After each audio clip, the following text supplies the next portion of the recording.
This is just a quick video to address all this foul play talk from Deontay Wilder and his team. I just read an article before saying that I might have had some blunt objects in my gloves. Yeah, two big 19 stone 7, 275 pound destroyers in each glove. So yeah, getting punched up the temple may do that to you. But you know, not unless Deontay Wilder's own trainer Jay Diaz was in on a conspiracy as well, along with all the Las Vegas State Commission guys who never left the room. Jay Diaz was in the room while I had my hands wrapped. He examined them. He was in there when I had my gloves put on, examined them. Yeah, and everybody else was in the room. They don't leave you. We all know this. So everybody citing foul play, bullshit. And the next time, I'll put a dent in his boxing career, end it, because it'll be 2 knockout losses in a row. Bye-bye forever. There you go. Tyson Fury with his recent video on these allegations that have been going around the internet and around boxing circles ever since February 23rd, 2020. Yeah, I said February 23rd, 2020. Because on February 22nd, 2020, that is when Tyson Fury stopped Deontay Wilder to win the WBC Heavyweight Championship and to become the Ring Magazine Heavyweight Champion and hand Deontay Wilder his first loss of his professional career. And that made a lot of fans of Deontay Wilder real sour. I'm going to just put it straight up. It made them, sour. Okay? I thought that I shouldn't be doing another video in reference to quote-unquote GloveGate. I've talked about it months ago. And I said then what I'm going to say now. The Nevada State Athletic Commission fully cleared Tyson Fury before the fight took place. And just as Tyson Fury said, you had Jay Diaz there in the room inspecting the hand wraps that were going around Tyson Fury's hands. The gloves that were being put on Tyson Fury. The gloves that were approved first by Tyson Fury, then by the State Athletic Commission before the fight took place. And then after the fight concluded, they checked the gloves. That's what the State Athletic Commission does. And from that particular point to now, over 4 months, there has been no complaints. Nothing put into any court in the state of Nevada or anywhere in reference to what Tyson Fury may have done against Deontay Wilder. But with this latest thing that's come up, in particular with a certain YouTuber that said that Tyson Fury tried to kill Deontay Wilder by having blunt objects in his gloves or anything of that sort. No one within Wilder's camp had put up a formal complaint in reference to this particular bout.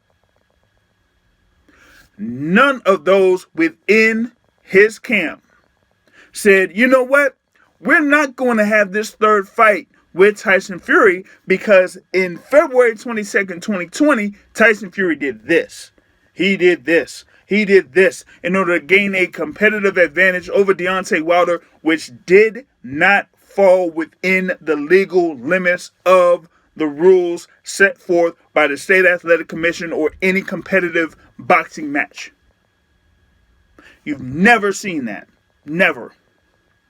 So that's why Tyson Fury put out that 1-minute video saying that the only things that were in the gloves were the big hands that he has, being a 6'9", 275-pound guy. A guy that has been in the profession for 12 years plus? A guy that has fought for longer than that. A guy that has been around the sport since he was a little kid. And so now he is like, you know what? I'm even more motivated now to defeat Deontay Wilder. And he said that he was going to beat him again and say that it could be the last fight of Deontay Wilder's career. As he said that he was going to stop him again. And the thing about it is, you have a lot of fans of Deontay Wilder that keep coming up with these excuses, keep coming up with this, keep coming up with that. That's not a good look. Right now, you should be saying, oh, Deontay Wilder, you know what? He had a loss, his first loss. That's cool. He needs to get back into it. He needs to get, working on his craft. He needs to work on his jab a little bit more. He needs to see if he can work on countering Tyson Fury. He needs to work on his head movement. Work on his, footwork. Try to move off to the side a little bit. Be more on his feet. Because a lot of times y'all said that Deontay Wilder is very athletic in the ring. But he has been very limited in his movement. So he needs to work on that a little bit more to give Tyson Fury different looks and not be square right in front of Tyson Fury. He needs to move his head because guess what? Yeah, Tyson Fury is still going to have that reach advantage over Deontay Wilder. So when he throws a left jab at Tyson Fury could be out of range just like it was in the first fight, just like it was in the second fight. And Tyson Fury still would be able to touch him. So he needs to work on his head movement. But also, he did state, that's Wilder, that he did suffer an arm injury. That he's coming back from having surgery on his arm. That's what he said. Okay? We don't need to get into whatever hospital he was in for the surgery or anything like that. That's another thing. But he should be pretty much in recovery mode. That's done. We had the whole thing about, what's been posted, the videos and everything like that. That's a whole nother thing. Right now, here we are, pretty much going into July. We're about to go into July, and he is supposed to be preparing to fight Tyson Fury for the WBC and Ring Magazine Heavyweight Championship of the world. And it's the biggest fight of his career by far.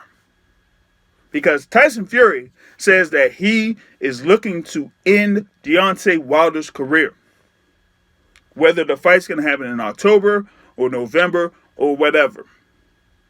Tyson Fury wants this to be the last fight of Deontay Wilder's career. Deontay Wilder has to do everything in his power to make sure that that does not happen.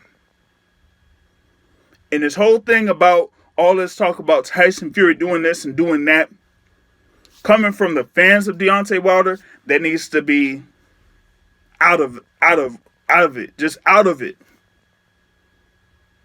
Just get it out. Just support Deontay Wilder. Say that he needs to work on his craft a little bit more. Say that he needs to work with Mark Breland a little bit more.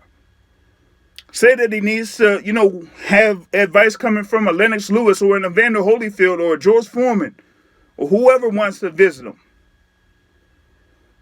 Because, like I've said, this is the most important fight of his professional career. This is going to show how much he is going to be worth from this point forward. We've seen what he was able to do while he was a WBC heavyweight champion and how much he was worth as the WBC heavyweight champion. Now he is not the WBC heavyweight champion. And if he loses again, particularly if he gets stopped again, who knows what his value is going to be after that second loss to Tyson Fury. That is why this is the most important fight of Deontay Wilder's professional career. That's all I got. You heard from Tyson Fury. You've heard my reaction to that video.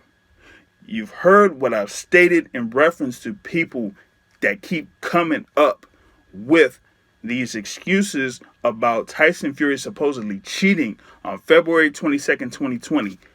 Get that out of the way. It should be over. Let's prepare for this particular fight that's coming up. That's all I got. Until next time. Peace out.